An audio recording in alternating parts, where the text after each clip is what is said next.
Hello and welcome to the Hell Project. This is where we discuss everything about hell. You might have noticed a lack of videos over the last couple of weeks. I've been starting up a new channel called Critical Witness. Feel free to search for it. I'll put a link into the description of the video. It's a bit of a broader topic, kind of conversation with a friend of mine, and more topics around apologetics, evangelism, the church from a UK perspective. If that interests you, long-form conversations, kind of like this one that we're going to have with Darren, then feel free to head on over and subscribe to that channel. Before I continue, I've been having a bit of issues with sound levels, so I'm going to bring Darren into view. Hi, Darren. You are now live. Hello. I'm going to mute myself and let Darren do a bit of talking. So I can get the levels right, and then we'll go from there, really. So Darren, give us a little bit of a summary, if you can, of the last session we had. So that was Matthew 5 and 6, and then while I'm checking the sound levels, I'm going to and then I'll introduce where we're going in this session today. So over to you. Sure. Matthew 5, chapter 5 and 6, chapter 6, I guess. I was struck as I was researching for that by Matthew 5 and the background, the Old Testament background to in the mix shall inherit the earth, and the basis of that in it comes from Psalms 37, and within Psalms 37 there's a big contrast between having life and being no more, dead, being absolutely destroyed. There's multiple ways which the psalmist emphasizes that the unrighteous not only just don't inherit land, but they are no more, literally. And so Jesus is alluding to that. And through that research and discussion, I've been developing the opinion or considered opinion that's a context that we have to take seriously within the Sermon on the Mount. So it's not by any means everything that Jesus said or everything we need to account for when it comes to context. It is very important because Jesus himself will go on. In Matthew 5, he talks about. He alludes to He actually cites Psalms 37, but then he'll talk a bit. So that's life, but then he'll go on to talk about Gehenna, and so there's that contrast that he's building to. And today we'll get to a point where he actually literally contrasts. It's almost like a succinct summary of Psalm 37. We got life and destruction banged right there together. And so it's all. I'm playing with that idea that it's like the bookend. He's ending where it where he started. So I think if you get that right, if you understand that at the beginning, that he's alluding to that psalm, you can see why throughout his sermon he sometimes emphasizes this language of destruction or Gehenna or something, so forth. Great, I think that's really helpful, and that summarizes where we are at. I think throughout this whole study so far, just going into the depth of it and seeing the conditional statements of life in what does life in Christ look like, the challenge of the Sermon on the Mount anyway, in how to be humble and peacemakers, and then within all of that you have this very conditional element that there's life or death in this, that you inherit the land or you're cut off. There's no real there's no middle ground. There's no room really for an idea of eternal, ongoing, conscious torment as the opposite to life. And you start when I've been digging into this, it just confirms to me, and I do try and avoid confirmation bias, but I can't see any alternative in the way Matthew uses language. And if he was really trying to emphasize that the alternative to life was ongoing conscious torment, then he failed miserably. The language he uses is just is quite poor. Yeah. That's the opposite of inheriting the land is not inheriting the land, but in a place of torment. That's also some form of land. I think there's a question of what something like a word like destruction would mean. And there's hotly debated, and so traditionalists would say it's a kind of ruin that doesn't kill you, but it leaves you in a state of perpetual lostness or ruination. Is the one, isn't it?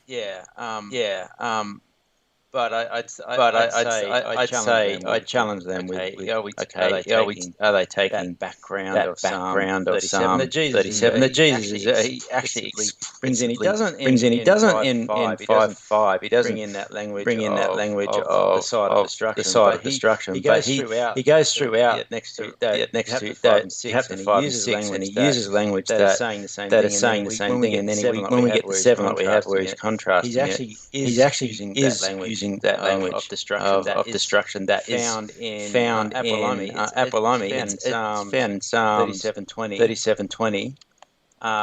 And Matthew 7:13, when contrasts life and destruction. Shall we get to that? Because we're going to have probably before we get to that bit, we're going to be repeating ourselves if we're not careful. I guess what I'm trying to do here is just say to everyone, keep that in mind, that Jesus has given us that as the guiding Old Testament background. Text for viewing this. If you do that, then you're like, oh, okay. He's consistently drawing using language to say this pretty much the same thing as Psalms 37 does. And that is an important background, and we will get to that. I think we have covered Apollomi very in a detailed way already. I think it was the first, if not the second part of this. So we're on the fourth part of a series, so we haven't just jumped into Matthew 7 here. And it's really important to get that groundwork right, that all the way up to Matthew 7 so far, it's been used in a way that emphasizes destruction in a way that's connected to death and being no more. We saw that in Matthew 2. And then the language of judgment is fire that consumes, and clearing out of storehouses, not in a way to keep them, whatever's cleared out, but in a way that's to burn them up, to be consumed, and chaff and wind. And so we've explored all this language so far, and so you are right. It is right to get that idea of destruction. We have talked about ruination somewhat. The reason I was talking as I was because I think we've got to keep in mind that sermon spans chapter 5, 6, and 7. There weren't chapter breaks. It's one sermon. Even if Jesus had these were separate little snippets from sermons or whatever, however you want to do it, critical point of view. Matthew presents it as one sermon. So what he's saying at the end is like a bit of a bookend to what he says at the front. They're not separate. He's not gone off down the path and ended up in a different town, and not related to what he was saying. It's the same theme, and you've got to keep that. That's what an exegete does. Looks at that whole body of work and go, okay, we're in the same context. Keep that in mind. Is what I'm saying. Yeah, really, really important stuff. So, shall we go into the text then? We're into Matthew 7, and hopefully that's displaying okay on the screen. Now I've got, as I usually have, the NET version up. Unfortunately, I can't get. Oh no! What are you reading? Are you reading NIV? I just got ESV. You got ESV. Oh, I can get the ESV up. Let's go. I quite like the ESV as well. So here's. I just use it because people ask me what version do you want or whatever you're using. I'll jump back to NET too, because you can sort of highlight the words and it's connected to the Greek. But let's read ESV, and then we're up to in your notes. So I'll read as you're the one that's done the work. You've done the hard work. I've just got the channel and the So it's going to be a decent amount of you talking and explaining this, and me just listening like the audience. So I'll put my 2 pence in every now and then.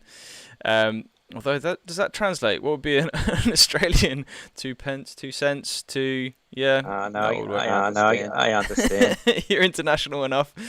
Anyway, so let's go into Matthew 7. So it says, "Judge not, that you would be not judged. For with the judgment you pronounce, you will be judged. And with the measure you use, it will be measured to you. Why do you see the speck that is in your brother's eye, but do not notice the log that is in your own eye? Or how can you say to your brother, 'Let me take this speck out of your eye,' when there is the log in your own eye? You hypocrite, first take the log out of your own eye, and then you will see clearly to take the speck out of your brother's eye. Do not give dogs what is holy. Do not throw your pearls before pigs, lest they trample them underfoot and turn to attack you. Ask, and it will be given to you. Seek, and you will find. Knock, and it will be opened to you. For everyone who asks receives, and the one who seeks finds. And to the one who knocks it will be opened. Or which one of you, if his son asks him for bread, will give him a stone? Or if he asks for a fish, will give him a serpent? If you then, who are evil, know how to give good gifts to your children, how much more will your Father who is in heaven give good things to those who ask him? So whatever you wish that others would do to you, do also to them, for this is the law and the prophets. Enter by the narrow gate, for the gate is wide and the way is easy that leads to destruction, and those who enter by it are many. For the gate is narrow and the way is hard that leads to life, and those who find it are few." Yeah. So, you've got some notes on this, and I do. I've got some comments partway through, but I'm going to let you just go for it, basically, and I'll point to text as and when it's needed. But you've got the floor or the screen. Oh, okay. Okay. All right. I got the floor. I just reading that. When you were reading that, I hadn't had time to really look into 7:1 to 12. But if you look at that, bearing in mind, and keeping Psalm 37 in mind, that's kind of describing the abundant life that you might have in the land you inherit. That's what Psalm 37 is about. It's about abundant life. And that's kind of what he's getting at there. When I revisit this, I'm going to go through this and try to dig down into the text. Unfortunately, there's always a time limit what you can that dictates what you can and can't do. And so, in the context of the hell debate, I decided to focus on 13 and 14, where you've got summary of I think it's almost a summary of Psalm 37, where you've got the abundant life on the one hand contrasted with to the destruction that the wide path leads to destruction, and most people will go there. So that's what I wanted to focus on, but not even the life there. I'd love to come back to this because I think this is the early part of 7 here again is very conditionalist. It sets us up in that framework. If people are wondering what the difference between annihilationism and conditionalism is, it's this idea that we can set the discussion of the final fate of the wicked against the biblical theology of finding life only in God and finding abundant life in God. So whether that means living forever, or the many blessings that associate with living forever with God. We set that our discussion of the end of the wicked, the final end of the wicked, against that, and so it becomes very relevant to gospel preaching, because you got people walking out and saying, "Look, Jesus is your friend, he loves you. Look how good life will be. That's abundant life. You'll live forever. You'll have this great relationship with Jesus." Well, we can say we're conditionalists, and that's exactly what we're trying to say.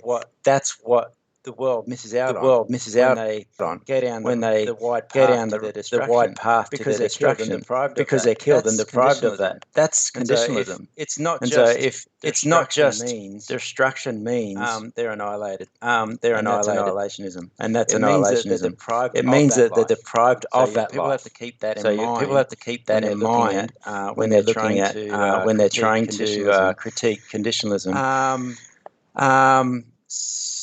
And that's why the penalty, like the death And that's why the penalty, penalty, that we will talk about later, that we will talk about later in Matthew 25, the eternal punishment is capital punishment, or it's the execution. That's why that's so profound, because it's taking away this abundant life. But having said all that, the rest of this discussion on 7, 13, and 14 will be about the word destruction. So I'm just asking people to keep that in mind. I just want to check something, Philip. I'm getting a lot of hissing on this end. Is that coming through for anyone else? I don't mind for me. I'm not hearing from. You might be hearing my fan going through the mic on the webcam. I'm pretty sure it's not actually coming through on my mic, but I will check that. I'll check that when I've muted my mic, and then otherwise it comes through on the sound onto YouTube. So, as far as I can tell, if anyone's watching out there, feel free to let us know if there's any hissing sound coming through. But as far as I can tell, it's fairly clear.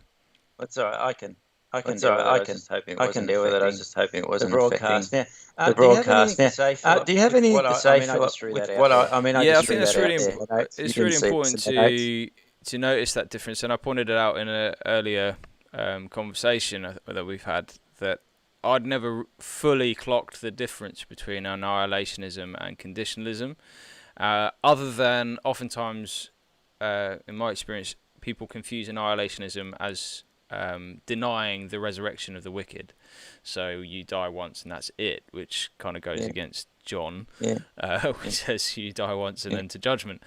So that's the clarification I've always made, is that you will die once, then you'll be resurrected, and then you'll face ultimate judgment, which is the second death.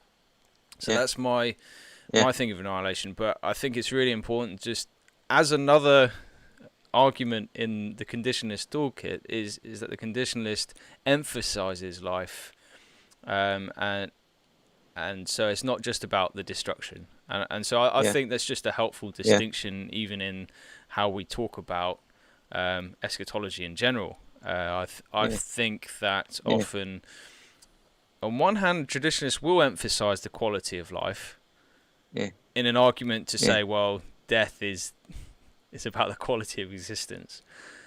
But in so doing, they downplay, actually, this is a quality of life that has no room for evil and wicked and sin at all in new creation, and no part of God will be distracted, not that he would be distracted, but would be keeping up an aspect of a realm of creation just to contain sinners and sin.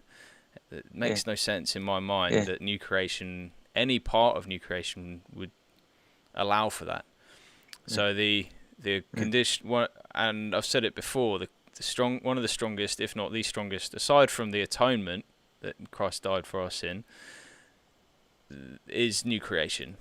The good news of new creation is that Christ will be totally victorious over all evil and wicked, and unfortunately that includes those who remain in their wickedness, that don't allow for God's love to reign in their lives. And I guess we'll talk as we go through Matthew 7. There is you should have seen that in Matthew 5 to 6, that there is a cost to following Christ, a call on your life to lay down your power, your ego. You're meant to be poor in spirit and peacemakers, and all of that is a cost, and it's completely countercultural. But that allows us to. That's what the evidence of Christ in us is. That. And so there needs to be. We are being made for new creation. And if you reject that, then you become part of the antithesis of what life should be, and will therefore end in death. So that's kind of a rambling summary of where I'm at with it. But I think it's really important to emphasize that conditionalism emphasizes life, and life to the full without any wickedness. That's a really strong argument in my view. Yeah. So given all that, and we've got that context, that's why you'll find conditionalists really pushing back on traditionalists who will reframe our view as just being snuffed out of existence. Being snuffed out of existence. Being snuffed out of existence isn't necessarily resisted. I'm getting feedback there. Yeah.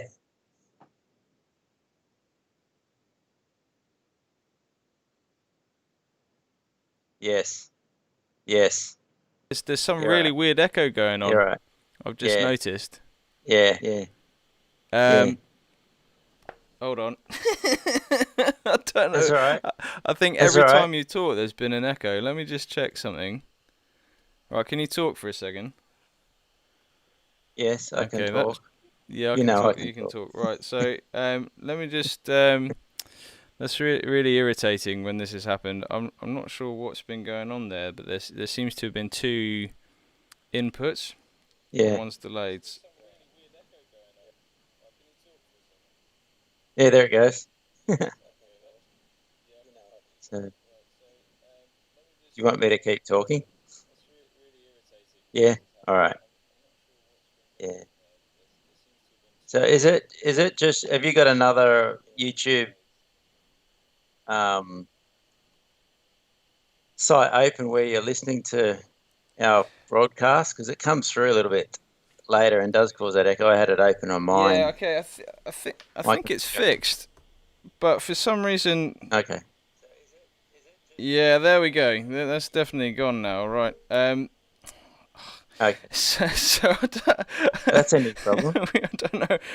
We haven't had that one yet. No, that's what I'm saying. I think maybe just next time we just use Zoom. Yeah, I think. Well, I'm happy with that. The fiddle with OBS. Yeah, it kind of reminds. It's kind of a analogy of 2020 when you think you've got all your problems solved. Yes, hold my beer. The next month brings a giant chicken that's throwing lasers out of its eyes. It's just so frustrating. Something worse happened. Yeah, no, it's definitely working. So, sorry, I it might be why no one's watching, because they've just been fed up with hearing an echo. I don't know. So here we are. We've gone through quite a lot of backstory, and I'm going to have to probably trim most of it because of an echo. But I found it interesting so far. So in summary, so if I cut, and I'm now at the beginning of this conversation, basically summary is, conditionalists emphasize life over annihilationists, which focus more on death. Let's put me on the screen now. So conditionalists emphasize life, annihilationists emphasize the destruction after death, so you die and it's death. Some annihilationists might recognize judgment as well. Well, what else have we? I mean, we've talked around the houses. The backstory of Matthew, talking about destruction meaning an end so far. We're going to talk about destruction in a moment in this conversation, and then just emphasizing that throughout this sermon, Jesus keeps referring back to Psalm 37, and Psalm 37 is all about inheriting the land, and the opposite of inheriting the land is being cut off, and being end. Chaff is an image from Psalm 37. It's also an image used in Matthew 3. And every time destruction and judgment is used, it is to denote a destruction, an end. So we're both convinced that Matthew so far is teaching an end. We've talked a lot about it. I've had to cut probably quite a bit of our conversation due to a horrid echo. But now we're back on track. I have read Matthew 7. I read Matthew 7, so the echo shouldn't be there. But do you want to then go on to having just finished Matthew 7:14? For the gate is narrow and the way is hard that leads to life, and those who find it are few. Do you want to crack on from there? Well, let's start with this idea that I'll throw this out there. I'll posit the idea that 13 and 14, Matthew 17, 13, 14, is a kind of a summary of Psalms 37. So just like Psalms 37 is saying, look, here's abundant life of inherit the land, you live forever, it's abundant life. As opposed to the everyone else, the unrighteous who pass away, are cut off, utterly destroyed. There's a whole lot of language that he uses. You're like smoke that's just ephemeral, it just goes. The fields that pass away. So this is like a summary. So that's what you're being deprived of. So when we look at this word destruction, we have to keep that in mind, that it's not just being snuffed out of existence, but it's an act by which someone is deprived of that life, and that's what makes this particularly a conditionalist text and not just an annihilationist text. Though we are annihilationists, annihilationism is a subset or is a part of conditionalism. But of course, the question in the hell debate is, what does the word destruction mean? Well, in this case, it's apolumi. What does it mean? And if we just were to say, if I was just to get on Facebook and in the various groups I'm in, and just say destruction means they're destroyed, I'll get a lot of pushback, because they'll say, but you're begging the question. All right. And so what I wanted to do was address that particular objection, because if we keep in mind that Psalms 37 is the background, that will take away or address a lot of that. It'll take a lot of air out of that argument that we get from traditionalists. And the way I wanted to do that was to actually first start with three conditionalists that actually cite or talk about destruction and link it somehow to Matthew 7, and then look at a response from, say, D.A. Carson. D.A. Carson wrote a book 1996 called The Gagging of God, and he addressed a bit of for him, the current or contemporary annihilationist arguments from people like John Stott.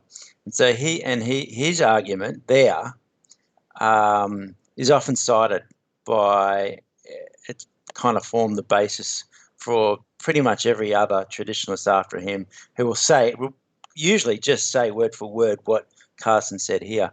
So you got a good bet, if we can deal with this now, we're probably going to deal with just about any articles thrown at you that is saying the same thing, because they're all just going to be repeating. They don't advance the argument, they just repeat what Carson says. Anyway, I'm going to get into John Stott. This is from the Rethinking Hell book.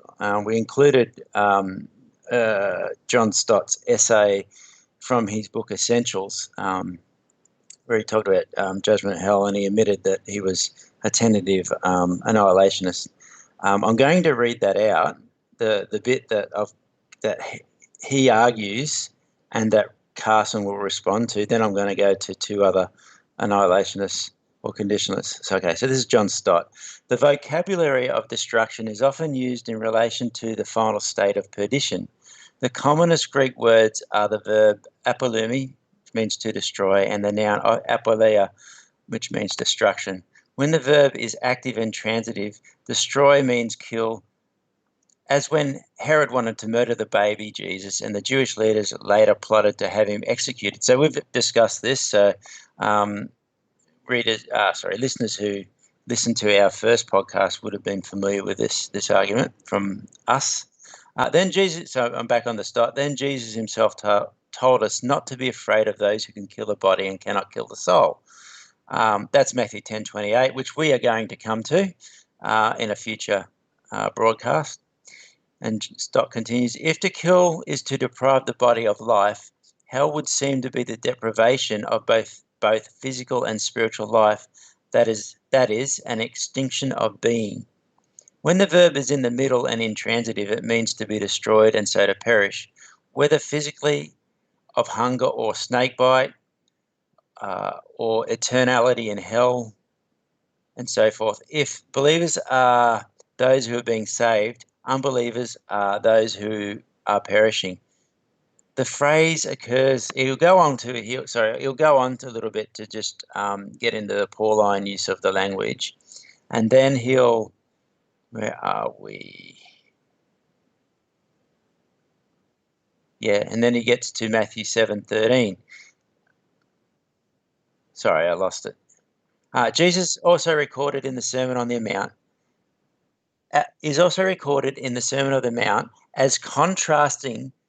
Note that word contrasting, the narrow road that leads to life and the broad road that leads to destruction. It would seem strange, therefore, if people who are said to suffer destruction are in fact not destroyed. And as you put it, that's the Edwards. Edwards was a guy, was a moderate liberal that in essentials, they were talking about essential doctrines. So as you put it, it is difficult to imagine a perpetually inconclusive process of perishing. So this last sentence is what Carson hones in on. It would seem strange, therefore, if people are said to suffer destruction are in fact not destroyed. It is difficult to imagine them being their destruction being a perpetual process of perishing. That's a tongue twister. That's a proper tongue twister. Right. Well done for handling that one. Sorry about that. It actually was harder to read out than I thought. But that's that idea. I think that John Stott had gone through a lot of biblical background to be able to say that and draw that conclusion. But he does. He actually says, well, this is what destroy is. It's to end you. So it'd be funny and weird if the Bible really didn't mean it ends you. So John Wenham was a lot in a separate essay, but you can find it in the Rethinking Hell book. I've actually managed to put it onto the screen for people just so that they can see what you're reading. So beautiful. Keep going. Yeah. Okay. So they can see where I'm butchering it as I'm reading it. Our Lord himself in the Sermon on the Mount uses destruction, which he contrasts with life and the destination of those who choose the broad road. So you'll notice here what I'm doing. I'm not just pulling these comments out just because they mention destruction, but because they're noting the contrast between you have life and destruction, which is the opposite of that, or the contrast of that isn't utter life, it's non-life. Yeah, it's not life, it's destruction. Glenn Peoples, who is part of Rethinking Hell, and you'll see his essay, Introduction to Evangelical Conditionalism, he goes to Matthew 7 as well. But I want to read what he says as well. Evangelical conditionalists observe that Scripture uses a range of language and images to refer to the fate of humanity without salvation through Christ. Punishment, darkness, fire, death, destruction, being blotted out, and so on. Without any doubt, however, the overwhelming preponderance of the clearest such language speaks of the final death and destruction of the enemies of God. Just before I move on, doesn't that kind of sound like what Psalms 37 is getting at? Yeah, definitely. There's probably different images used, but there's a range of them to emphasize the end, the true death of those who don't inherit the land. Jesus told I'm back on the Glen. Jesus told his disciples that rather than fearing men who can kill the body, they should be afraid of the one, who can destroy both the body and soul in hell. There is no doubt as to what it means for men to kill the body.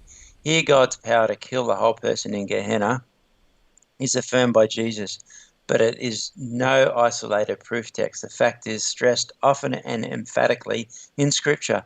A small sample is enough to make the point. In Matthew 7:13 to 14, the Lord warns that we should seek the narrow path that leads to life, and that the way to destruction, by contrast, is wide and followed by many. I'll just cut that off there. Why I brought those broader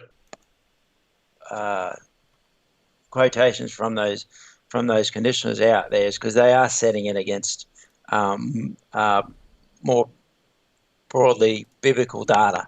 And so that alone would tell you that we're not just begging the question, but still we do get that response from people like Carson. So I'm going to read Carson's response here. Now, this is aimed at Stott's argument I read before. So here we go. This argument is too hasty. The Aquileia word group has a range of meanings depending on the context. It can refer to the lost coin or lost son of Luke 15 and to the ruined wineskin of Matthew 9:17. In neither case is cessation of existence in view. Similarly, the ointment lavishly poured out on Jesus in the mind of his disciples is a waste. The same noun is deployed with no suggestion that the ointment goes out of existence. Moreover, when life and destruction are contrasted, as in John 3:16, one might reasonably infer that destruction refers to the cessation of existence only if life means no more than mere existence. But is Christ doing no more than contrasting mere survival and extinction? Rather, Christ is contrasting two qualitatively different types of existence, one involving a loving communion with God and another lacking it, i.e. a state of ruin. Stott's conclusion is memorable but useless as an argument because it is merely tautologicalist. I cannot say that word. It's on the screen, you can all read it. Of course, those who suffer destruction are destroyed, but it does not follow that those who suffer destruction cease to exist. Stott has assumed his definition of destruction in his epigraph. So there's the basis there of the accusation that we question back when we say destruction means destruction, because they'll say it could mean something else. It doesn't mean non-existence. You'll note there that he before I get to that, he says this. I want to focus on this. Okay, so one aspect of Carson's argument has to do with the assumption that if eternal life has a qualitative aspect, then so also the destruction of unbelievers must have a qualitative aspect. That's actually his assumption. Yeah. And I want to challenge that. So when he says when life and destruction are contrasted, one might reasonably infer that, so I guess it's not an assumption, he's inferring it, that destruction refers to, one might reasonably infer that destruction refers to cessation of existence only if life means no more than existence. But this is the question in my mind, does it follow that just because life could be said to be abundant life, so it has a qualitative aspect or dimension, does it mean just because life has that therefore death also must have that? That's what I want to challenge. Because I think what he's saying is that, well, life has, therefore, so for death has a qualitative aspect, therefore John Stott was wrong. Yeah. That's what I'm thinking. Yeah. Do you have any thoughts on that before I launch into Psalm 37 to show how wrong Carson is? I think there's an element of, is this jumping to cessation of existence? Yes. I've not quite put my finger on the issue, so I'm looking forward to your response. I can feel there's an issue. It's one of those things that I haven't quite articulated it. Partly it's because I don't empathise with the argument. I don't see. I guess I challenge their view of what existence even means, because the language of the Bible is very much one of the wicked will become corpse or an ash or on an ash. They will become ash or chaff on the wind. Yeah. So the idea is that the wicked will become something that's animate and alive to something that's inanimate and can be called an object.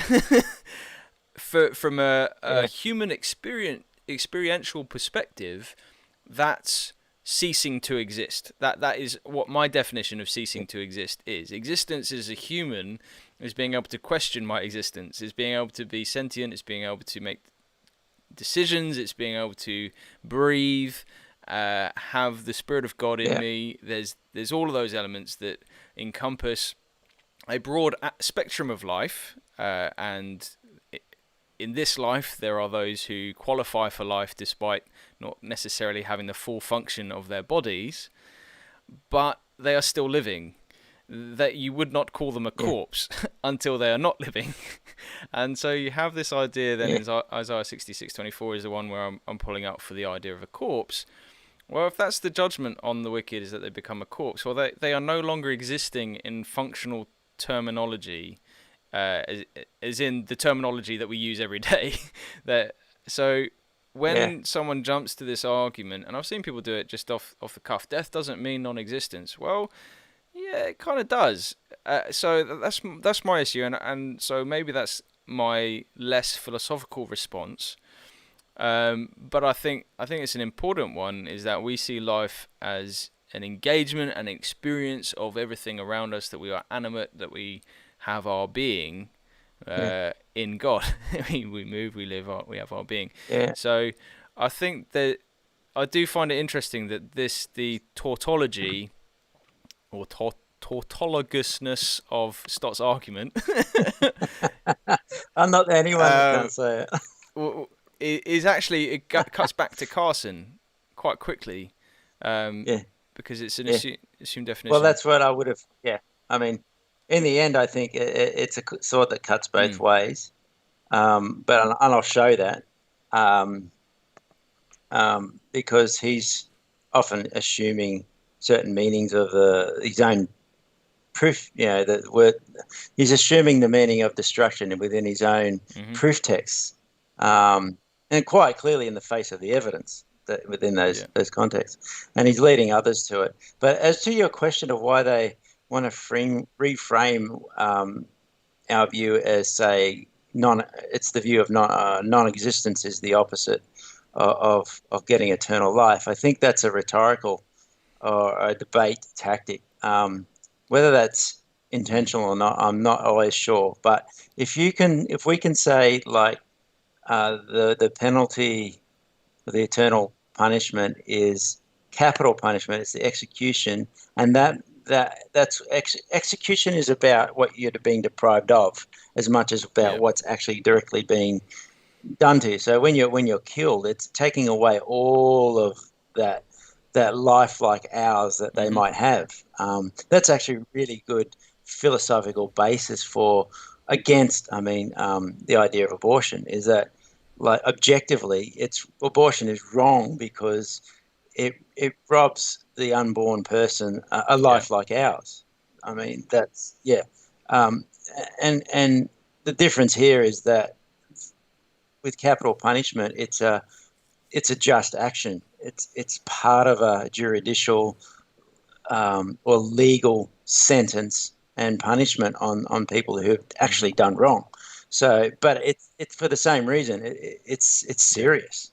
But when you want to say snuffed out of existence, you rob that completely, and it becomes like you actually don't have a very significant view of punishment. Well, it's not even a punishment, is it, if you just blipped out of existence? And so they smuggle all that in and say, look, we have something very significant, very weighty. They're punished forever. Look how weighty that is. Look what you believe in. It's just snuffing out. So there's the straw man. It's setting up the weaker view of the other side and comparing it to your strong view. That's not at all why we think that it's important that they actually go out of existence. We think they do, but that's not what we think is primarily so horrendous with it. It's the taking away of that abundant life. And you go back to Psalms, right? So Psalm 37, just note here that what I had honed in on with Carson was this idea that a qualitative life, if you're contrasting life and death, his contention is if the life has a abundant quality to it, then so also the death must have some kind of quality to it as well. Well, I was looking around and thinking in the Old Testament or the New Testament, where can I find an example where that is just not true? And hey, Psalm 37. It's actually is that very text, and Jesus is drawing on that. So who would have thunk it? Jesus did. So like all the way through, and I've only picked here and highlighted our aspect or parts of Psalm 37. 9 to 10. I want people to listen to this, and when he contrasts the life and the life of the wicked and the end of the evildoers. So Psalm 37, 9 to 10. For evildoers shall be cut off, but those who wait for the Lord shall inherit the land. In just a little while, the wicked will be no more. Though you look carefully at his place, he will not be there.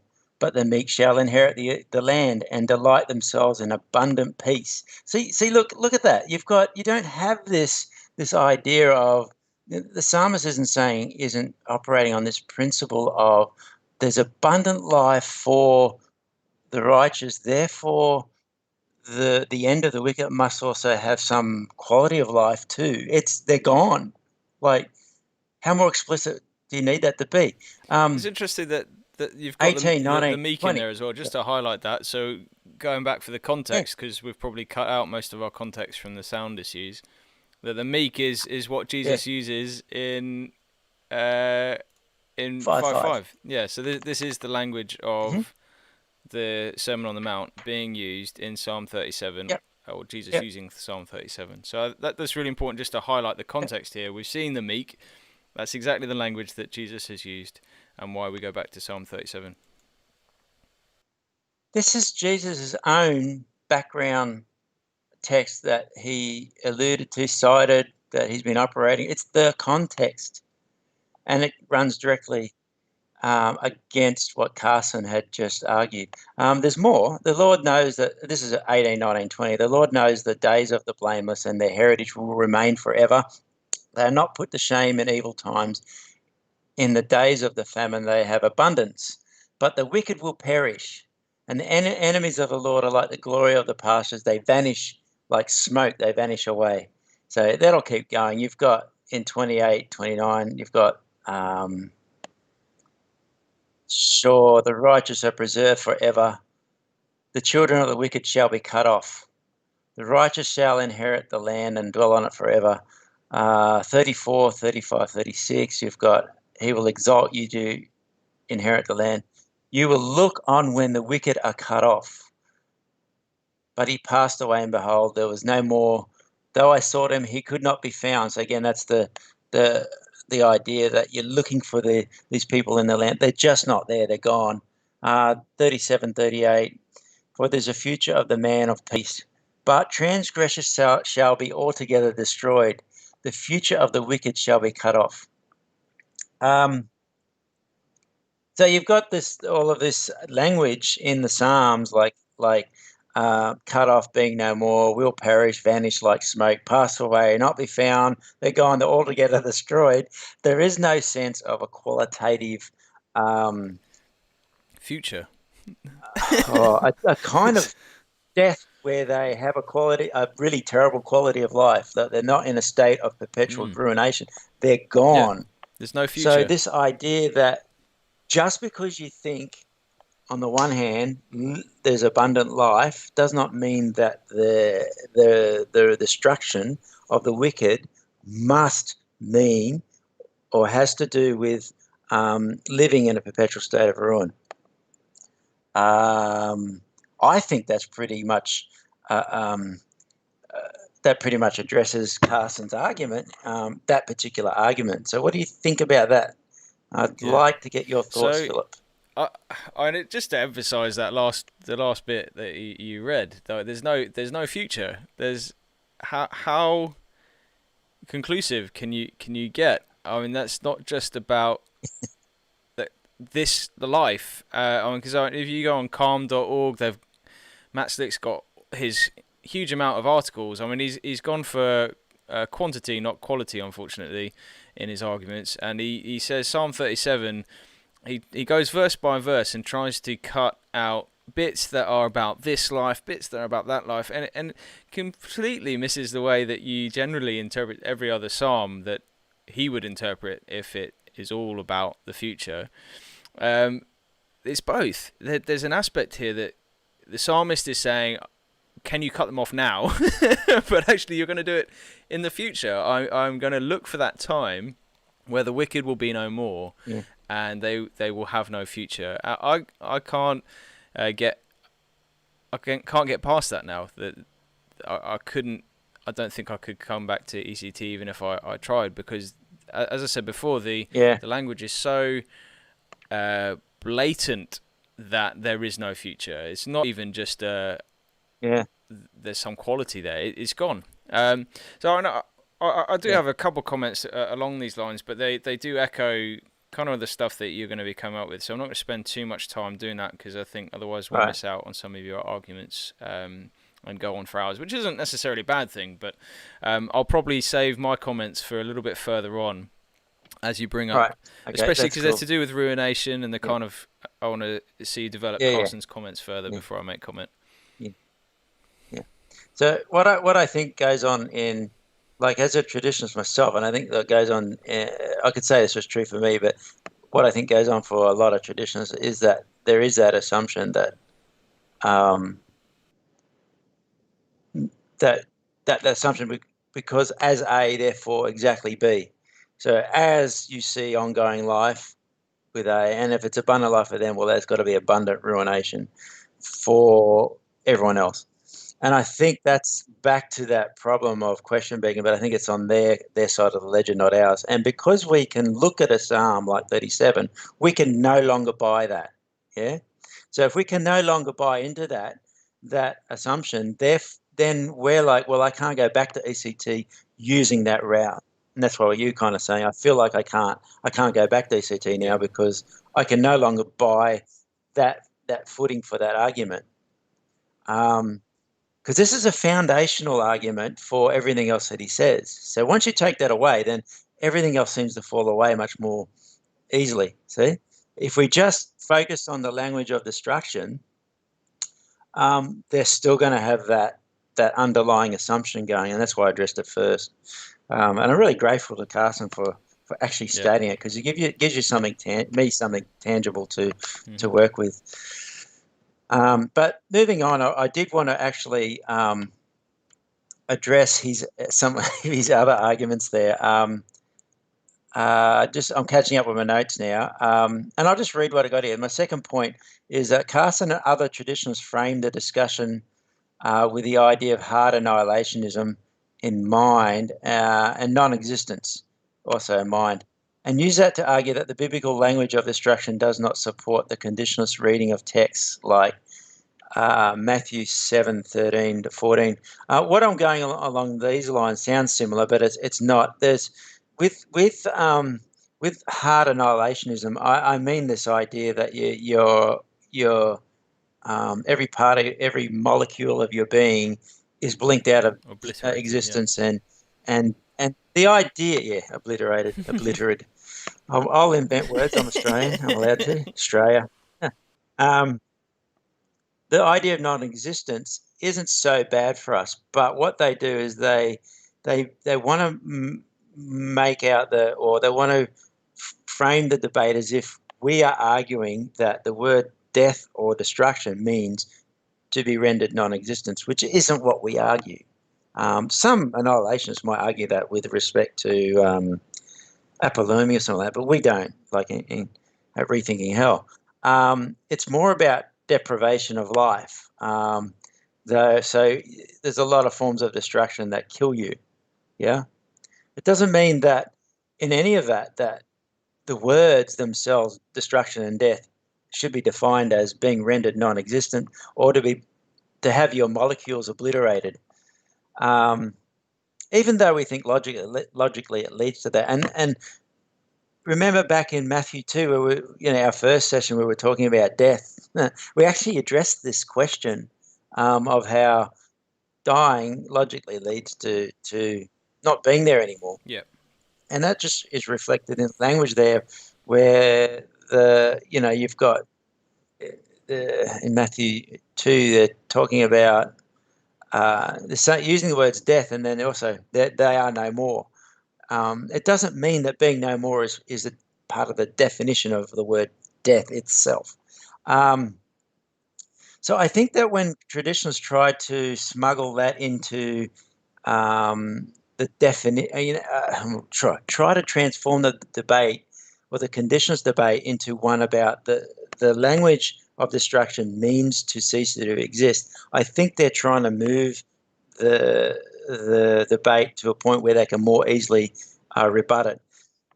But in their own, what I wanted to do today is work through some of his own examples, Carson's own examples of destruction, and show how they in fact come back and support, they actually provide better support for the conditionalist point of view. So where are we? I'm going to skip ahead a little bit. Okay. I'm going to go right down to, okay, so the examples that they give us like a lost coin. I missed the lost,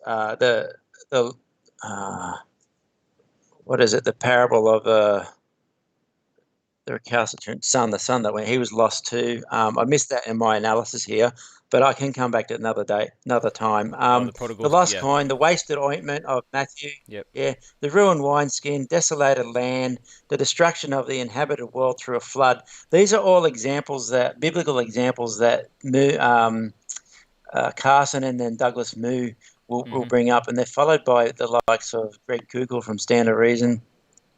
And then they'll use other examples like a destroyed house or cancer killing a patient or bad news destroying a vacation. Don't forget that the car wreck as well is quite a common one. I've destroyed my car. It still means there's a frame there. I've totaled it. Yeah. Well, it's the same idea as a destroyed house. They'll cite all those examples and they'll say, look, that doesn't mean that thing that's destroyed or that person has gone out of existence. And we'll go, yeah, we know, but it'll kill them. Like, okay.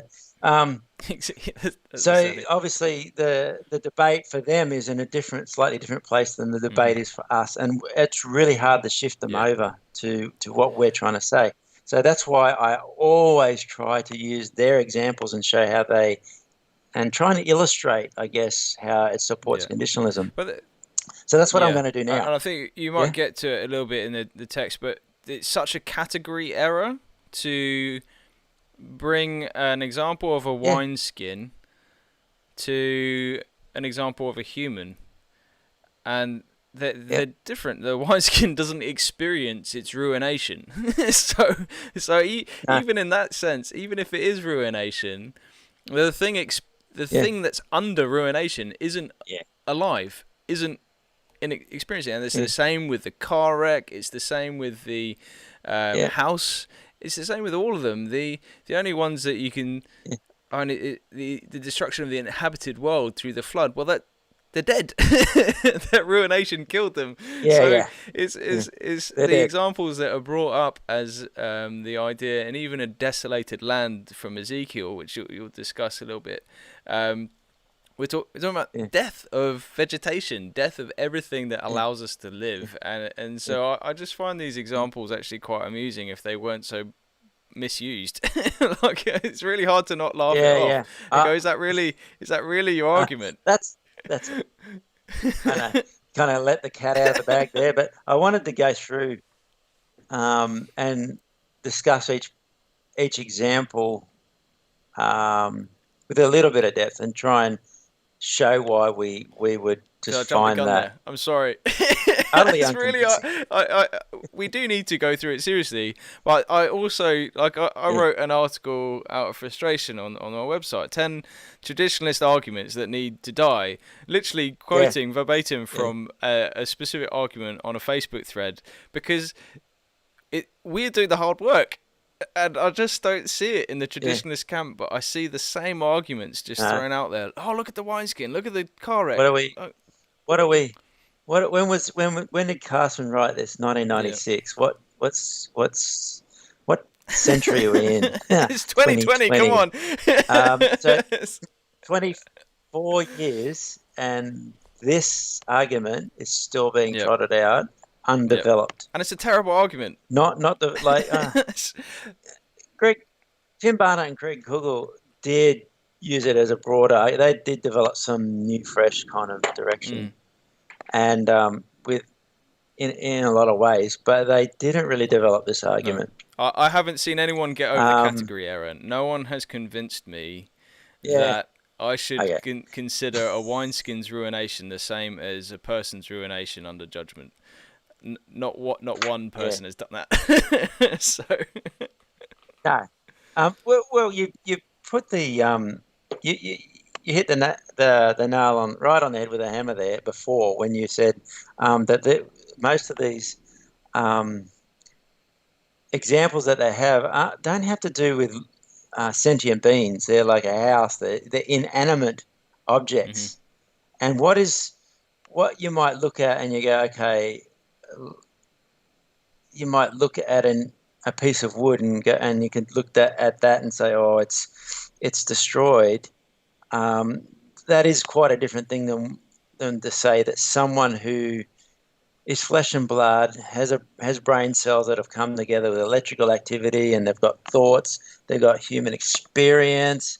Even an animal that doesn't quite have the sentient nature that we have, or the ability to think as we do, death is the destruction of an animal is somewhat different to the destruction of wood, and we treat it differently. Nobody's going to take you to jail or fine you for chopping down a tree, or bursting a wineskin, unless it's some kind of rare tree, or if it's a piece of wood on the ground. If you just light it, they're not going to do that. But if you go and butcher a cat, and there's clearly pain involved with that, you are going to be fined, because we do make this distinction between a piece of wood on the one hand and a living being like a cat or a dog on the other hand, and we do attach some. We see they are a different category. Yeah, well, a human is a whole different thing again, because of our experiences, because of our life. And if we have the biblical view of what a human is and what life is with God, taking that away is a whole different ballgame again, when you destroy the person. So when you talk about category error, yeah, I agree. But notice most of the examples have to do with what? Inanimate objects. Well, all of them do. I think Chris definitely argues that every time a polymer is used towards a human or an agent destroying a human, it is to do with death and killing. We'll get to that in 10:28. That's right. But we will. So I don't want to go over it too much there. Here, I want to unpack maybe some of our responses to these specific arguments. So the wineskins, that it does appear in other synoptics, like I think in Luke, but in Matthew 9:17, Jesus talks about old wineskins, and you don't put new wine in old wineskins because they'll burst. And I've known this for a while, but I want to point this out again. I pointed it out before. When we get to Matthew 9. Seems to just go over people's heads. That word burst, when it's used in a passive voice as it is in 9:17, it carries this idea of being torn to pieces, and it's used by Matthew in Matthew 7:6 when you've got dogs pulling something apart. But it's the idea of shredding. It's not just this tiny little hole and you've ruined it and it's just sitting there and start everyone. The thing is obliterated. It's like, it's like a balloon. You blow it up, and it pops. Like that's really interesting. That it's connected. It's destroyed. It's shredded. Now, if you do that to a human, what do you think is going to happen? It's interesting you've connected that to kill them. Verse 6. Do not give what is holy to dogs, or throw your pearls before pigs, otherwise they will trample them under their feet and turn around and tear you to pieces. The burst is similar there, is it? Yeah, it's the same word, and used in the passive. I didn't bother to follow that through because all I want to say that's amazing. So I can see that in Greek. I've never connected that before. That's huge. You rip it to pieces. Well, tradition's connected. I mean, I got this from Leon Morris. Okay. So, but he I've just not heard that one before. So that's fine. Cool. Keep going. Yeah. Oh, that's fine. But what we're saying is that if the wineskin kind of represents a kind of destruction that they want to emphasize, then it actually only helps us, because if what happens to the wineskin with that ruin, that kind of ruin, that bursting, shredding, whatever, happens to a human, if it happens to the body and the soul, it's all over. 1028, Matthew 10:28, then it's all over. It kills them. Right? That's all we need to show. So that example, I think, is actually very good. Is better for us than it is for them. Yeah, I'd agree with you on that one. Yeah, this is why I love this. I keep going away with it. Oh man, that's another thing. So yeah, no, that's huge. Yeah. Good. Yeah, there's destroyed land. So traditions will cite Ezekiel 6:14, and there's one or two other examples from Ezekiel where they'll say, look, the land is destroyed, but it's not gone out of existence. So there we go, this kind of state of ruin. Okay, I'll read Ezekiel 6:11-14, so you get the context here. Thus says the Lord God, clap your hands and stamp your foot and say, alas, because of all the evil abominations of the house of Israel, for they shall fall by the sword, by famine and pestilence. He who is far off shall die of pestilence, and he who is near shall fall by the sword, and he who is left is preserved and shall die of famine. Thus I will send my fury upon them, and you shall know that I am the Lord. And when their slain lie among their idols, around their altars, on every high hill, on all the mountaintops, under every green tree, under every leafy oak, wherever they offered a pleasing aroma to all their idols, I will stretch out my hand against them and make the land desolate and waste, and all their dwelling places from the wilderness of Riblah. Then they will know that I'm the Lord. The really key thing I want everyone to note here is that part of the desolation of making the land desolate or destroying the land is killing all the people that are on it. They're not going to live after what that means. Yeah. So that land, it's a bit like the picture in Isaiah 34, where 34:10, where you've got this this smoke of it that is rising forever. It pictures this idea of this land that is totally hostile to life. And traditions will go, but look, the land is still there. And you go, well, where are the people? Where are the Edomites? It's been destroyed. The land is desolated in such a way where no life is. The people have gone. And even the restoration of that land isn't people suddenly living again, or like a universalist will argue that about Sodom and Gomorrah's restoration, or supposed like the language of restoration in Ezekiel, I think it is. They will say, "Oh, look, see, it's restored." And it's like, well, no, that's not the same people that were judged. These are new people being given the land. They've inherited the land from those who were wicked. This isn't a sudden extra resurrection of people just for the universalist argument. I know. Well, the idea that I wanted to get at there was just, strictly speaking, the destruction is the land is destroyed, not the people as such. But part of destroying the land involves killing the people. That's what they're trying to say.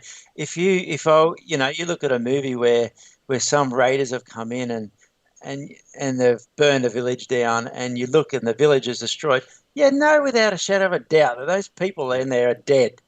Like, that's the point of showing the imagery of a burning village. Yeah, they've gone in and destroyed the land. What have they done to the people? Well, they're gone. They're done for. I mean, that's what the Bible's getting at.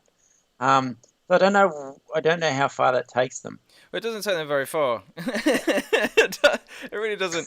And I think and I think that's why it's important to do this, is not just to state it's a category error, but even if it wasn't a category error, it still emphasizes God's judgment leads to the death of the wicked. They will not have the land that they're on. Yeah, well, how is the Bible using that imagery?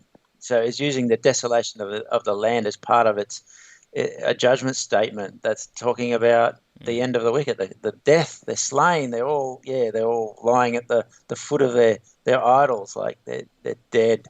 All right. The next one is this. This here is a head scratcher. Why on earth any traditionalist would cite the flood?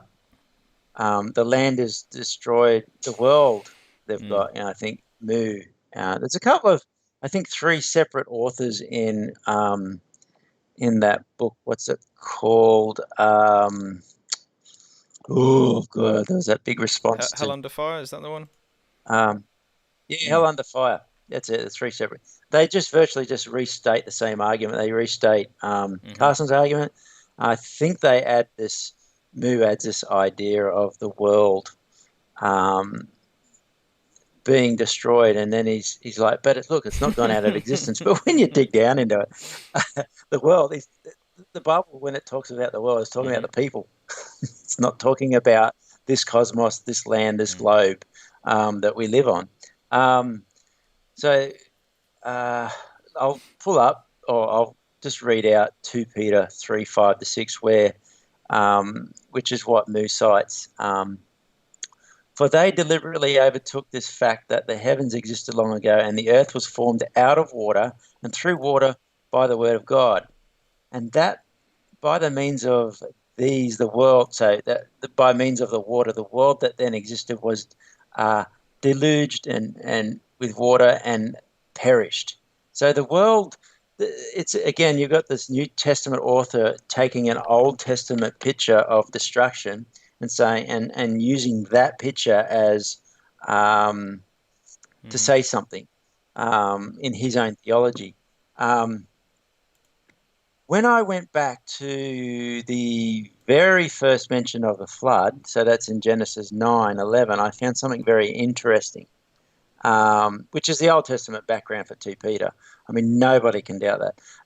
So this is 9:11. I will establish, this is after the flood, right, had happened. People had died. It's very evident in the story that that's what happens to everyone except those on the ark. And God says, I will establish my covenant with you that never again shall all flesh be cut off by the waters of the flood. And never again shall there be a flood to destroy the earth. Now, notice that language of cut off. Where have you seen that before? Oh, all the way through Psalm 37. There we go. Yeah.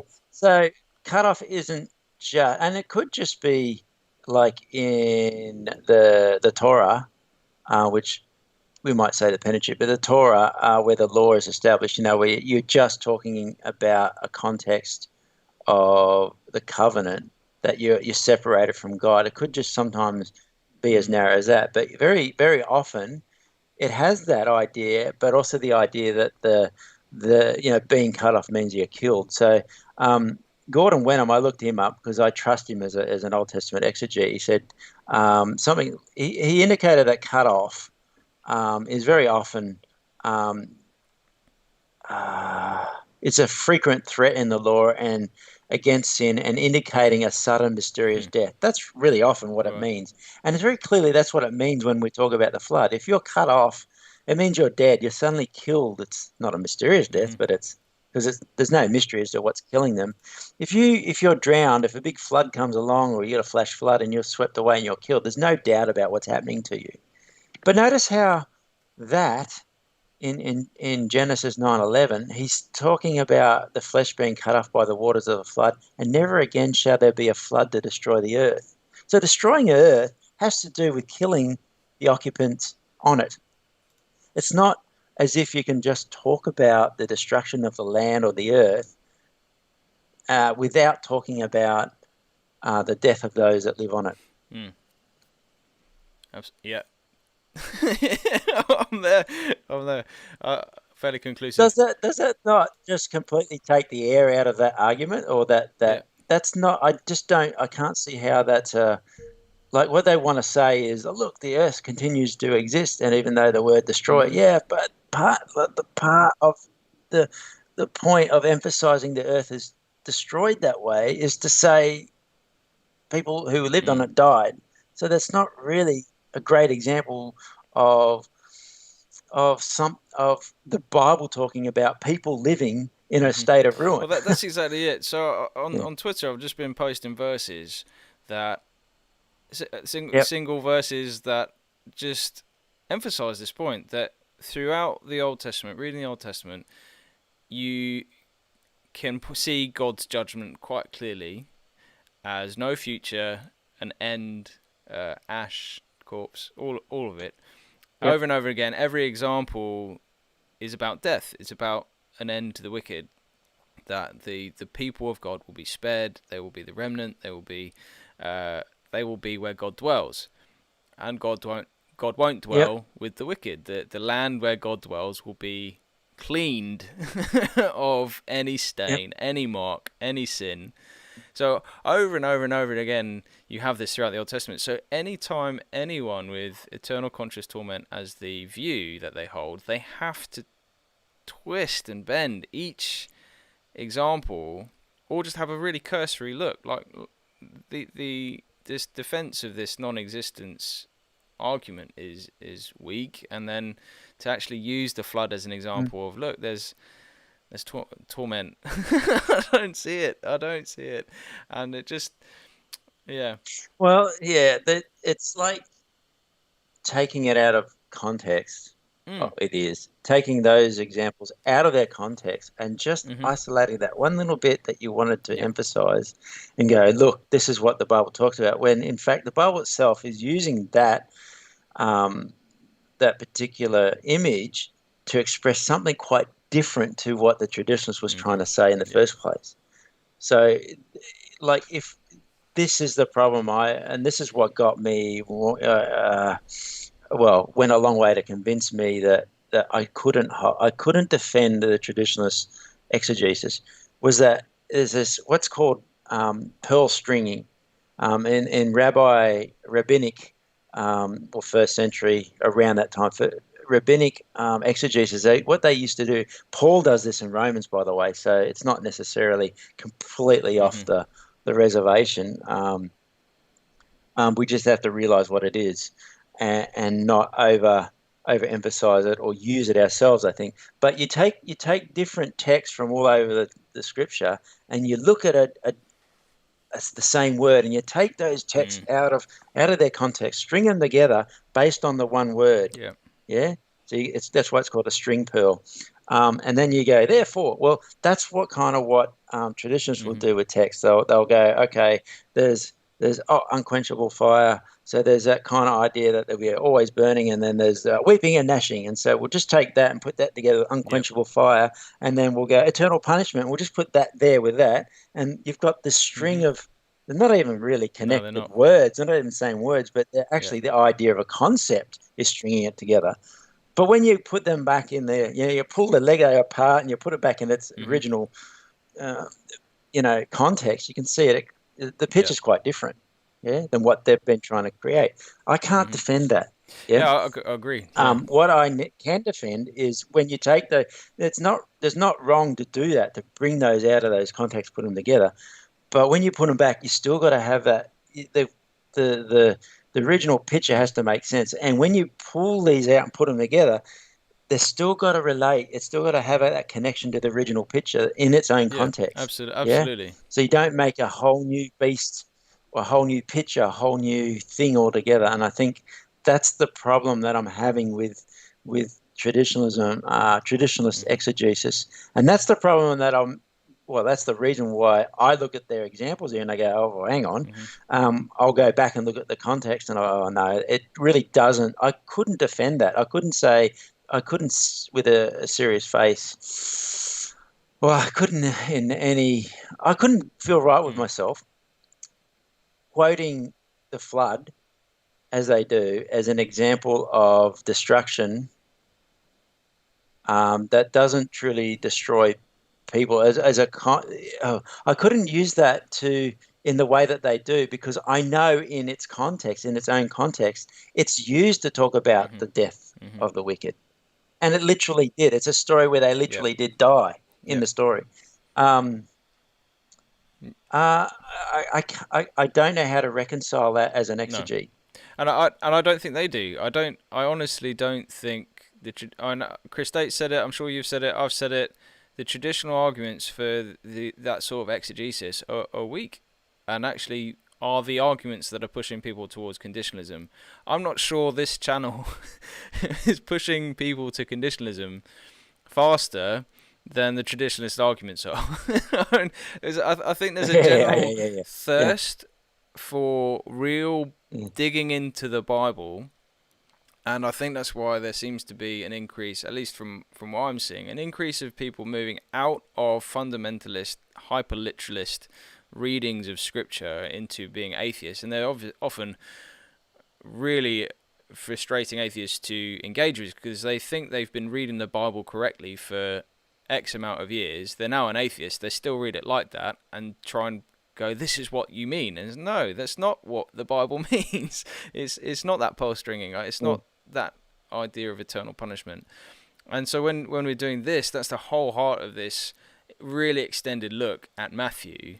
And for some people, it's a lot of hours, a lot of mileage to work through, but actually I'm finding it beneficial, and I hope those who come across it and go through it really find it helpful, that in the context of Jesus' teaching, the whole sermon, there is no room for eternal torment. In the whole context of Matthew's view of apolomai, Matthew's view of death, Matthew's view of what chaff looks like, what the wind does to chaff, all of that. It's not even about our modern idea of existence. We don't even need that. What does Matthew say? Well, he says there'll be like chaff in the wind. Well, I can just use that language. As a traditionalist, those who watch this, if they watch it as a traditionalist, they have to explain to me why that image means anything other than an inanimate object. You become, under God's judgment, an inanimate object that just goes off in the wind. There will be no more. So I'm good with it. There we go. Sure. So you're breaking up for me. Yeah. I just wanted to just quickly address the lost coin and wasted ointment, because I know that they'll look at that. And even if we had those, we couldn't explain a couple of examples. I don't think that's determinative of anything. I would just say that the majority of evidence really falls in our favour. But a lost coin, again, it's an inanimate object. Who cares? But there are people who described, or the nation of Israel described as lost. And when you dig down into those texts, the idea is that they're lost, and that's associated with them being destroyed anyway, and they're gone. So apart from, being lost or being found again is about being brought into life. Wasted ointment is really just, I think, irrelevant, because not only because it's ointment, but if you throw it in the ground, it literally soaks into the ground. It's gone. I mean, that's the idea of it being wasted, is that it is no more. It's not just that it's rendered into the state of uselessness, but that you can't find it anymore. So that's that idea. The reason that we might, as exegetes, we might translate apolumi in those cases as lost or wasted, is because of context. It's because you look at it and you go, within that context, it doesn't make sense to talk about loss of life like killing or slaying like it does in Matthew 10:28, because the coin and the ointment were never alive in the first place. So it doesn't mean much. What really struck me as an example, as a non-biblical example, other than, say, destroying the vacation, I mean, who cares? I mean, I concede that. You can destroy a vacation and it still is going on, but it's not it's a horrible vacation. Okay, all right. So, cancer killing a patient. Yeah, what's that about? So Tim Barnett and Greg Google use this one. I kind of really just have to stop and go and ponder. I'm not sure why they think that was a good example. I think what they're trying to say is that parts of the flesh are killed off and destroyed, but the rest remains. Or I think they even connected that with, your flesh dies by cancer and your soul continues to exist in the afterlife, or something like that. I missed that one. Was that in the Hell Interrupted articles? Oh, that's in the article. Hell Interrupted too, which I've got 2 articles responding to. I listened to your podcast, and I don't. Maybe it's just so bad. I don't need to defend that one. Exactly, because when you look at it and you go, okay, but the patient dies in the end, doesn't it? The cancer, and it does. Cancer literally destroys parts of your body, leaves other bits intact. But it kills you. Yeah, it doesn't last forever. It's like, that's the point. It's a terminal condition. If you don't interact, if you don't. I'm in aged care. I do nurse a lot of people who have cancer, and I can tell you that if you got cancer, if you don't get rid of it and cure it, it'll kill you. Yeah. Most times. Yeah. I don't know how this is not a really good example for a conditionalist view of destruction. Your flesh is destroyed. You die. You're dead. Okay.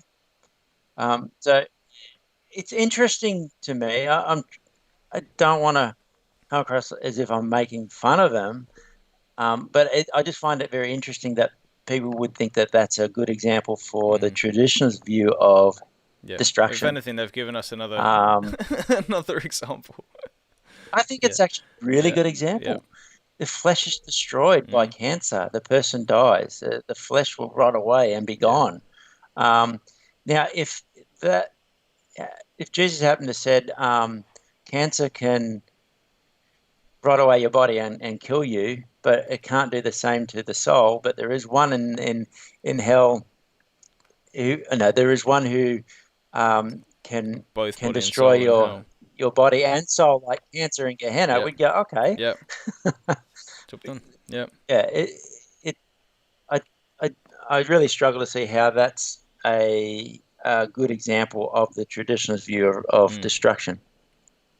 Agreed. That's more of an aside. Should we? Where are we up to?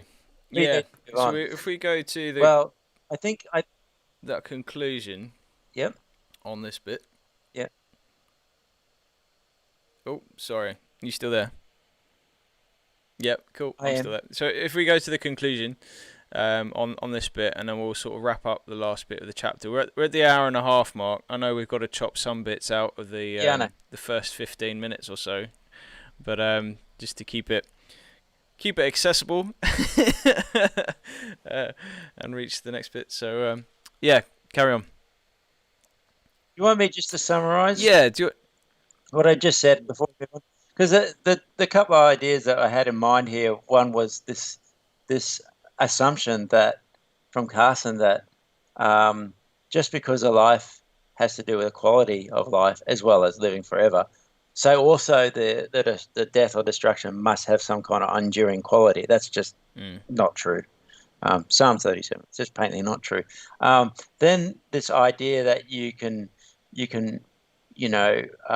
posit or point to destructions of things like tables and pieces of wood or the land, and that somehow tells you something about the destruction of sentient beings is also untenable. And most of the time, well, not always, but most of the time, you can actually dig into the biblical context and show how that actually is being used to communicate the idea that the people die, whether that's off this earth and from this earth or if it's part of their final fate. But also, we hadn't drawn on this and talked about this. But if you look at the breadth, where these examples come from, they come from all parts of the Bible, and so it's not just represented in key proof texts, but it's represented. You've got something from the beginning of it's the proto history, the flood, and you've got something in Psalms, and you've got something from Ezekiel. This idea of destruction that's connected with the real death of the wicked is just throughout the Bible. That's biblical theology. When you can see that repeated in different ways, and it comes to the same conclusion. And where we get this idea, sometimes traditions will say, you point to Psalms 37, that's just about the earthly death. Well, I'm just going to go, hey, Jesus is using that to talk about, he's moving it on. He's talking about in this very sermon how he is the fulfillment of the law. He's not looking back and saying, and just talking about these earthly things. He's looking forward and what the kingdom of heaven is like. And he's using earthly images from Psalm 37 to help him describe that. So he's pulling that language through. So it relates very much to the debate over the final fate of the righteous and the unrighteous. I think that's really... That's what Jesus is doing. Really helps. If we go just because there's some really important bits that emphasize what you've just said, just in chapter 7, further into chapter 7, that repetition of the examples re-emphasize what Jesus has just said, and also points back to Matthew 3, where it talks about fire. So I'm just going to go on to the next bit of the chapter, because I think it just proves your point. Yeah. So in Matthew 7:15, following on from talking about how and just a bit on reading the Bible, try and imagine these verses aren't here and these headings aren't here. So this is a full flow of Jesus's teaching. So it goes straight from how narrow is the gate and difficult the way that leads to life, and there are few who find it. Watch out for false prophets who come to you in sheep's clothing, but inwardly are voracious wolves. You will recognize them by their fruit, their actions.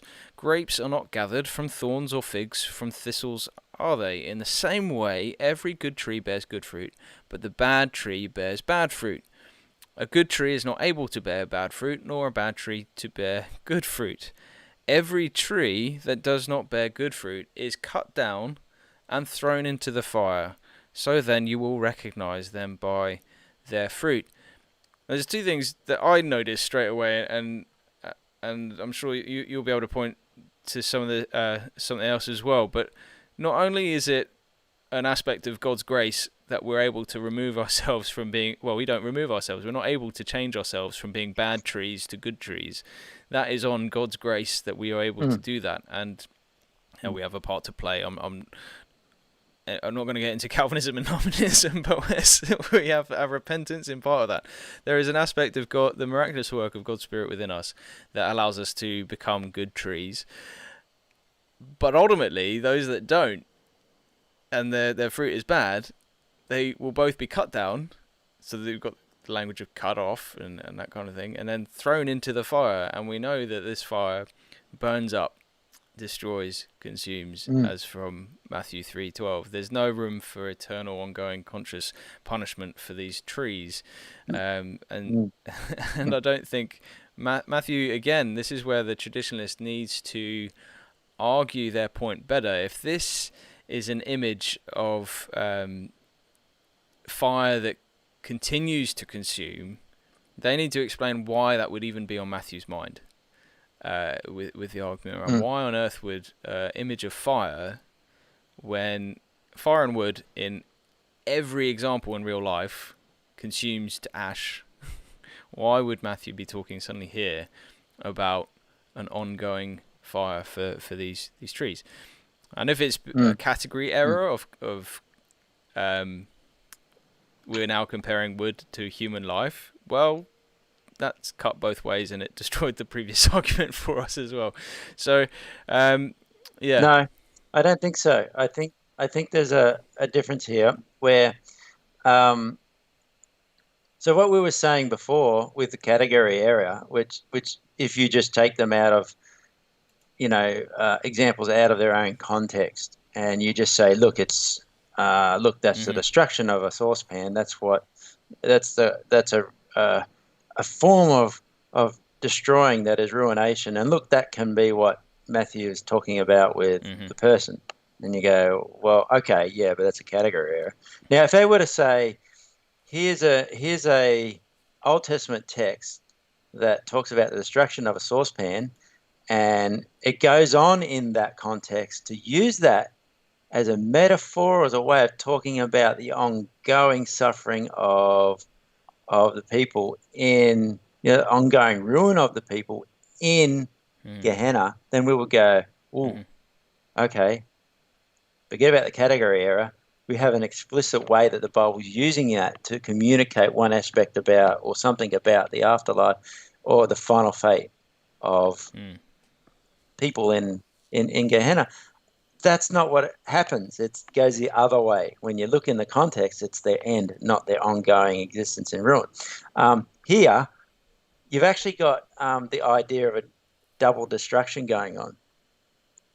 So if you cut a tree down, it's severed from its roots, it's going to die.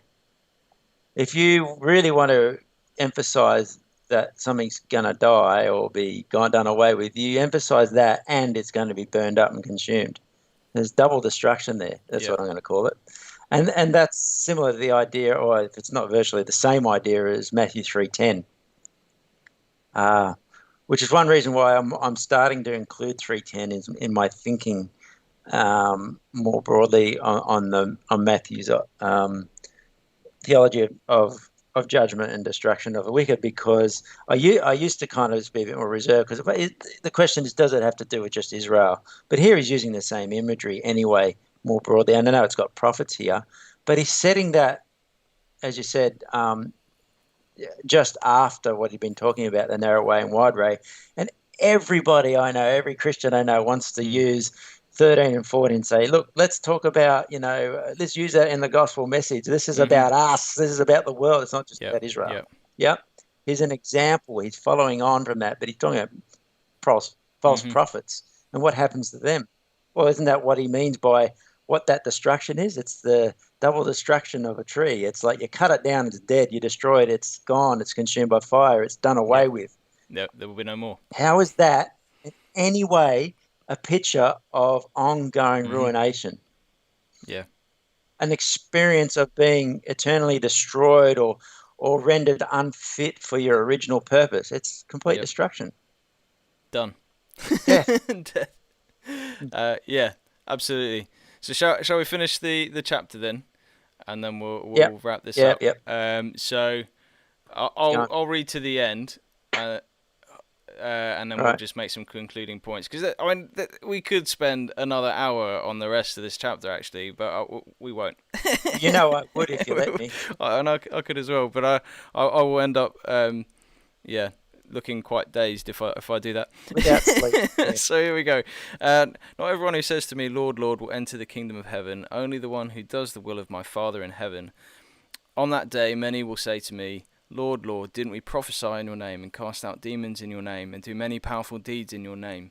And I will declare to them, I never knew you. Go away from me, you lawbreakers. Everyone who hears these words of mine and does them is like a wise man who built his house on a rock. The rain fell, the flood came, and the winds beat against that house, but it did not collapse because its foundation had been laid on rock. Everyone who hears these words of mine and does not do them is like a foolish man who built his house on sand. The rain fell, the flood came, and the winds beat against that house, and it collapsed. It was utterly destroyed. When Jesus finished saying these things, the crowds were amazed by his teaching, because he taught them like one who had authority, not like their experts in the law. Which is an interesting comparison. So, what are your thoughts? Summary of those. I just noted a connection with Matthew 13. Right. So I originally had looked at at 21 to 23, and there's this idea that they've been cast out, right? And later on in Matthew 24, you have a lot of these kind of cast out, like you're out, you're thrown out of the feast and everything, and that forms the basis of a separationist. Loosely speaking, when I say separationist, there's going to be different variations of the separationist view of ECT. But they use that, they cite that a lot, and they'll go, like, I think Tony Costa was talking about spatial distancing. He uses that as the basis. Right here, I don't know if it's the first time Matthew has introduced it, but right here, in a context where he's talking about the destruction of those, these prophets, and we know the word destruction pretty much. We can argue this is what it means. It means the end. It's not this ongoing ruination of those who are destroyed. We've got this indication that being cast out has been destroyed. So if you're kicked out of the kingdom, that's bad in and of itself, and that's a very conditionalist. That fits very well with conditionalism. It's very conditionalist to say, hey, you're deprived of that life, so how is that not supporting our view anyway? But in this context where destruction, you're burned up, you're double destruct, you're killed, you're cut down like a tree and thrown in the fire. How can being kicked out of the kingdom not involve that? But I just noticed a connection with this last verse 23. And then I will declare to them, I never knew you. Depart from me, you workers of lawlessness. Go to Matthew 13:40 to 42. Just the weeds are gathered and burned with fire. The same idea as the tree with the prophets will be it'll be at the close of the age. So the Son of Man was out of his kingdom all causes of sin and all lawbreakers, and he'll burn them up in that fiery furnace. There we go. Whoa. Yep. So, okay. So what I want to say, I know we will all be going, oh, look, there's the destruction involved. But what I want to say that just because you'll later get passages where it just talks about them being thrown out of the kingdom does not mean that we should take outer darkness as some competing imagery that suddenly means they're not burned up. Jesus could very well just be emphasizing how people will be deprived of that of the right to participate in that life. That's very conditionalist. I mean, we don't need to say much more. Nope. If you don't have that life, you're dead. Yep. So it's inferred anyway. But we have a very clear example where it's connected to the real end of the wicked when they are kicked out of the kingdom of heaven. That's huge. They will depart from. Yeah, that's seen all over the place with the banishment view of hell, that they will be kicked out. Look, they're still in existence. No. I think that's a solid one. Well, if you take that as an isolation, and this is what they're going to do. They're going to take these out and they're going to say, okay, later on, 24, and I think we'll get to this when we discuss it. Yep. And I want us to remember this particular discussion when we do it, because the assumption is that if you're kicked out, you're going to keep living forever. If you just took one of those other parables and you took them out and you go, look, they're in the outer darkness. Oh, they're outer darkness. They're living forever. As William Tanksley often says, well, outside the protected area in the darkness, you're liable to be torn apart by wild beasts or killed by bandits anyway. It's not really it doesn't lend itself necessarily to ongoing survival. No, at all. Yeah.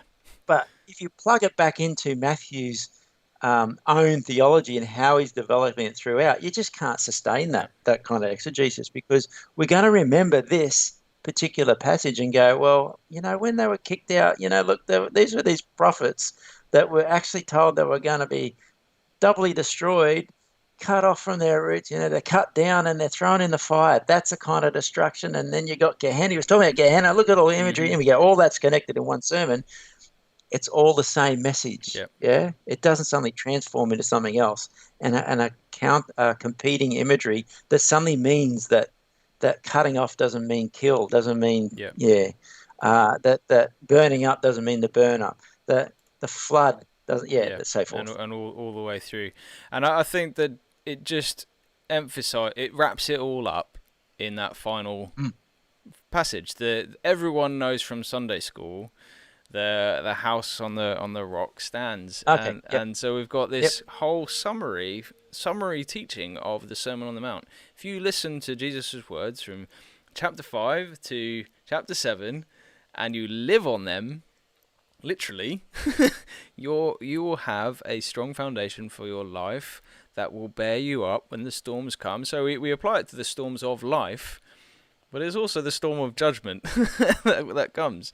And the storms of life and storms of judgment, the waves, we're talking about the flood, we're talking about this language of symbolism that's all the way through chapters 5 to 7, is connected with the judgment of God, not just the really nice view of Sunday school where it's talking about when life gets hard, you will have a foundation for your life, which is kind of true, but this is actually when you face God, you have a foundation for your life that doesn't get consumed.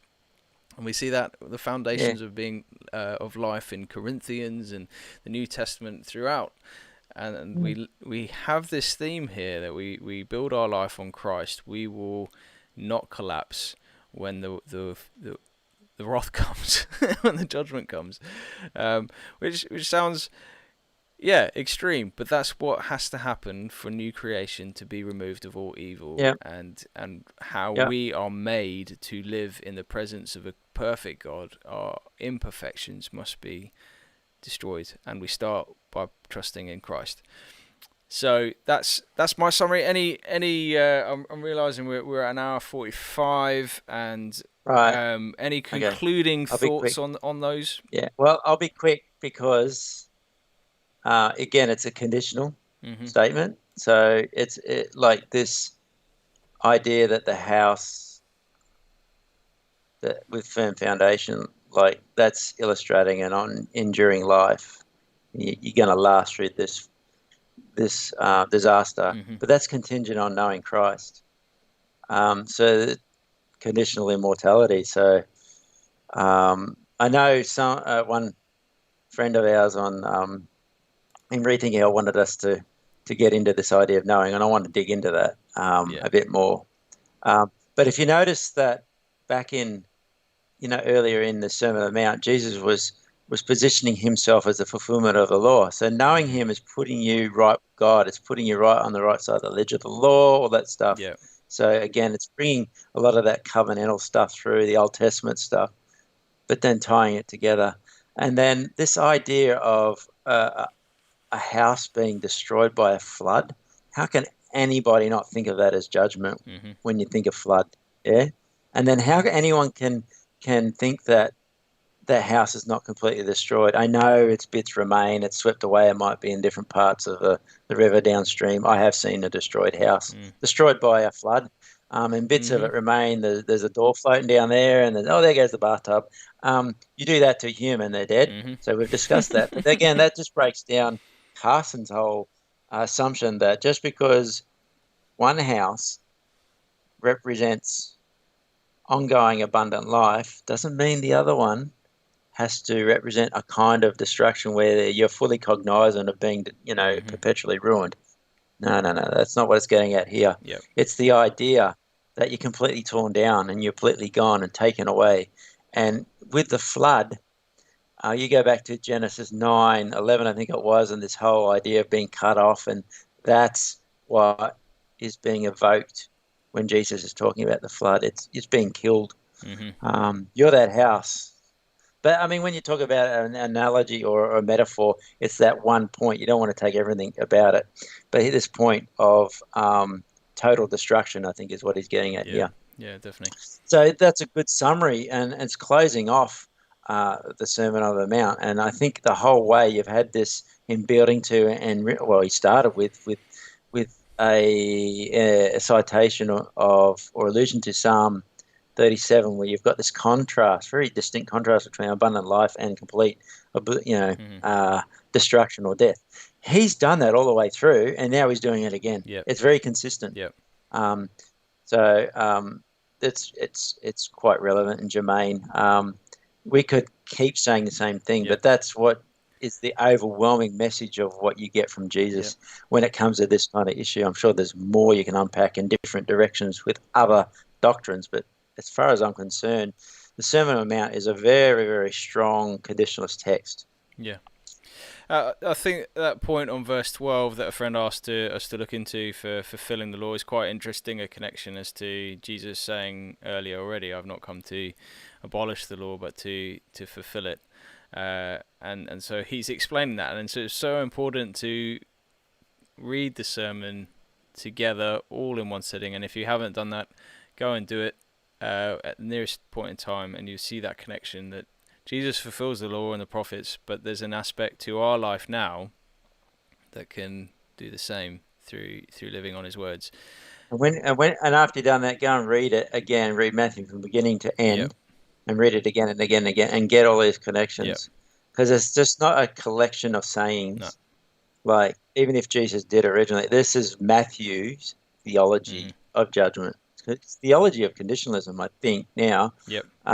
But so look at it in its context. That's why I'm taking a lot of time now to unpack these issues, because later on it will help to see those connections. I think, so important. And I think it's probably time to sort of wrap that up. I think I've finished. I don't have any more. Yeah, no, that's great. I just want to thank you again for your time. I do appreciate how long it takes to get into the Bible. As I was telling you earlier, I was reading this book, Dallas Willard, Divine Conspiracy, and he's starting to emphasize the as he concludes his book, he's wrestling with the new creation. And he gets some things. He very much believes in the immortal soul and all that. And there's some bits that I'm like, oh, okay, that's. I don't see that here at all. But what he does get right is that there is a necessary, there's a need as Christians to have an intense time in the Bible. It's like he compares it to having a shower. You're not going to have a shower if you just have a little drip on your head. No matter how long you stand there, you're not going to have a shower.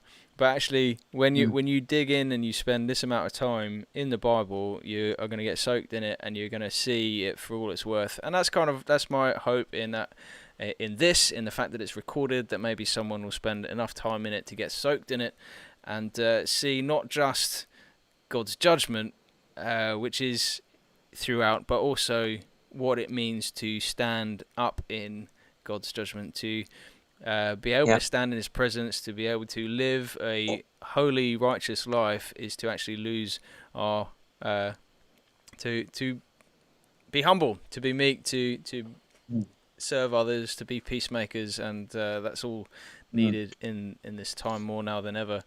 So.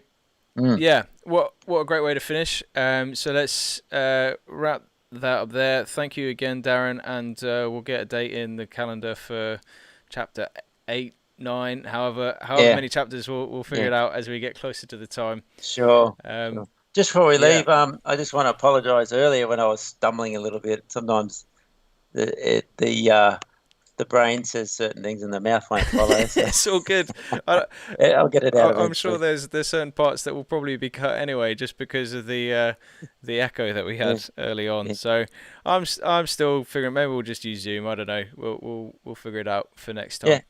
But I'll download it. Cheers.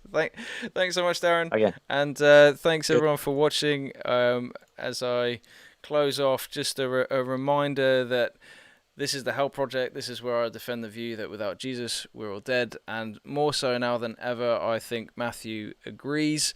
And I don't think we've had to wrestle with Scripture at all, really, to get to that point where we can see that God's judgment will end up with a new creation where there'll be no more wickedness, no more death, no more mourning, no more pain. And that is good news. And if you'd like to know more, get in touch.